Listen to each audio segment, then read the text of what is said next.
সারাভান welcome back to another video. তো আজকে কথা হলো প্রভাস অভিনীত তার নতুন সিনেমা রাজা সাহাব বলে সিনেমাটাকে নিয়ে। যে সিনেমাটা রিসেন্টলি বড় পর্দায় মুক্তি পেয়েছে। তো কেমন হলো রাজা সাহাব সেই সিনেমা নিয়েই কথা বলবো আজ মূলত ভাবে। দেখো, রাজা সাহাব যদি তোমরা ট্রেলার লেভেলে মানে মানে দেখে থাকো, তো তোমরা বুঝতে পারবে যে এই সিনেমার মধ্যে সেরকম বেশি ক্যাপাবিলিটি ছিল না।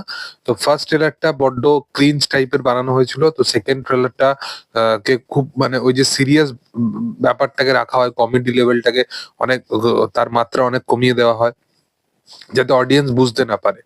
বাট এই সিনেমাটা ট্রেলার লেভেলে যেরকম গল্প ডেলিভার করার মানে করবে বলে পুরোপুরি সেই রকমই ডেলিভার করে। এর চেয়ে এক্সট্রাঅর্ডিনারি এই পুরো থ্রু আউট সিনেমাটার মধ্যে কিচ্ছু নেই।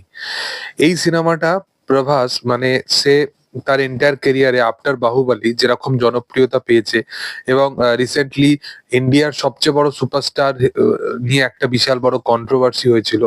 তো ইন্ডিয়ার সবচেয়ে বড় সুপারস্টার যে একটা টাইমে রাধে শ্যাম বা আদি পুরুষের মতো সিনেমা করেছে, এত বাজে বাজে সিনেমা করেছে, তারপরে প্রভাস সালার বা কালকির মতো কাজ করেছে। কালকিতে সত্যি কথা বলতে আহ, যে কমেডিটা ছিল যেটা প্রভাসকে দিয়ে করানো হয়েছিল সেটা একদমই ওয়ার্ক করেনি। এবং এর পাশাপাশি যদি তোমরা সালারও দেখে থাকো, সেখানে তার ডায়লগ খুব কম ছিল। তো মানে ইম্প্যাক্টফুল বা পাওয়ার প্যাকড একটা পারফরমেন্স আমরা বাহুবলীর পর থেকে কখনোই প্রভাসের থেকে পাইনি। তো তবুও সিনেমাগুলো মানে ভালো সিনেমা ছিল, পাতে দেবার মতো সিনেমা ছিল। বাট তারপরে রাজা সাহাব, যেটা যে আদিপুরুষ মানে ঘনশ্যাম না ওই রাধে শ্যামের মতো একটা ফালতু সিনেমা করার পর যে এই রকম সিনেমা আবার চুজ করতে পারে, এরকম একটা ডিরেক্টরকে চুজ করতে পারে, মানে এটা নিয়ে আর কিছু বলার নেই। তো এই সিনেমাটা মানে ফার্স্ট হাফটা তো কিছু নেই বললেই চলে সিনেমার মধ্যে। সবকিছুই বলতে পারো মানে এই সিনেমার মধ্যে কোনো কিছু সিচুয়েশনাল ব্যাপার নেই, মানে সবকিছু ওভার ড্রামাটিক ভাবে কখন অ্যাক্ট্রেস চলে আসছে, কখন গান শুরু হয়ে যাচ্ছে। একটা মানে বলতে পারো যে সাউথের সিনেমাতে একটা ফ্যান সার্ভিসিং ব্যাপার কিন্তু তাদের ডিরেক্টররা তাদের সিনেমার মধ্যে রাখে। বাট তা বলে পুরো সিনেমাটাই ফ্যান সার্ভিসিং ওয়েতে যদি ডেলিভার করার মানে পরিকল্পনা নিয়ে পরিচালক সিনেমাটাকে ডেলিভার করে, কখনো সালারের মতো বানাতে চাইছে, কখনো কালকির মতো বানাতে চাইছে, আবার কখনো একটা রাজমাতার কানেকশন দেওয়ার জন্য একটা অ্যাঙ্গেল বানিয়ে দিয়েছে। তো মানে পুরো সিনেমাটাই একটা ফ্ল্যাট সিনেমা এবং একটা স্ক্যাম মানে অডিয়েন্স সাথে এইগুলো। এর পাশাপাশি আহ এই সিনেমার পরিচালক যে বলেছিল যে যদি কারো সিনেমাটা খারাপ লেগে থাকে সে তার বাড়ির অ্যাড্রেস যেতে পারে, মানে মানে সত্যি এরা কিভাবে যে মানে নিজেকেও বিক্রি করে দেবে সিনেমাকে প্রমোট করার জন্য, এটাই মানে তার বড় প্রমাণ। এর পাশাপাশি অভিনেত্রীদের কোনো প্রধান গুরুত্ব এই সিনেমার মধ্যে নেই, তারা থাকা না থাকা কোনো নয়। এর পাশাপাশি এই সিনেমায় সঞ্জয় দত্ত, যার একটা ইম্পর্টেন্ট ক্যারেক্টার আছে এই সিনেমার মধ্যে, সেই ক্যারেক্টারটাকে ভালোভাবে লেখাই হয়নি। মানে ক্যারেক্টারটার ব্যাক স্টোরিটা এতটাই বাজে, মানে সেটা নিয়ে আর কিছু বলার নেই। মানে সঞ্জয় দত্ত আমি জানি না যে কিসের ইএমআই নিয়ে নিয়েছে যার কারণে তাকে মানে পর পর এরকম বাজে বাজে সিনেমাগুলোর পার্ট হতে হয়।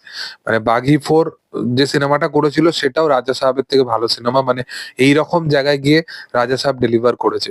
কমেডি তো ছেড়ে দাও, মানে সিনেমার মধ্যে আহ, যে কোনো মানে অনেক কিছু জনরা, মানে একটা হরর কমেডির মধ্যে একটা মাস এলিমেন্টস, তার পাশাপাশি একটা ফিকশন, তার পাশাপাশি কখনো ক্যাপ্টেন মার্ভেল থেকে শুরু করে মানে স্পাইডারম্যান, মানে কি কি করতে চাইছে সিনেমাটার মধ্যে মানে বোঝা মুশকিল।